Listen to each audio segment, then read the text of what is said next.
এই কাহিনীটি একটি অতি প্রাচীন কুয়োর কাহিনী। এই কুয়োটিকে গ্রামের কেউ স্পর্শ করত না।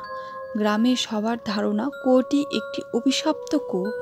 এক রাতে কাঞ্চি নামের এক মহিলা সাহস করে কুয়ো থেকে জল তুলতে যায়। যখনই সে কুয়োতে বালতি নামায় তখনই তার মনে হয় কেউ তার হাত চেপে ধরে। সে ভয়ে ভয়ে নিচের দিকে তাকিয়ে দেখতে পায় একটি কালো ছায়া জ্বলন্ত চোখে তার দিকে তাকিয়ে আছে। হঠাৎ সেই ছায়াটি কুয়ো থেকে বেরিয়ে আসতে থাকে। কাঞ্চি চিৎকার করে পেছনে ঘুরতে গিয়ে পা পিছলে কুয়োতে পড়ে যায়। পরদিন সকালে গ্রামবাসীরা খুঁজতে খুঁজতে সেখানে পৌঁছলে কাঞ্চির কোনো খোঁজ পাওয়া যায় না। শুধু কুয়ো থেকে হালকা হালকা কান্নার আওয়াজ ভেসে আসে। এরপর থেকে কুয়োর পাশে আর কেউ যায় না। ভিডিওটি ভালো লাগলে অবশ্যই লাইক, কমেন্ট, শেয়ার করে দেবেন।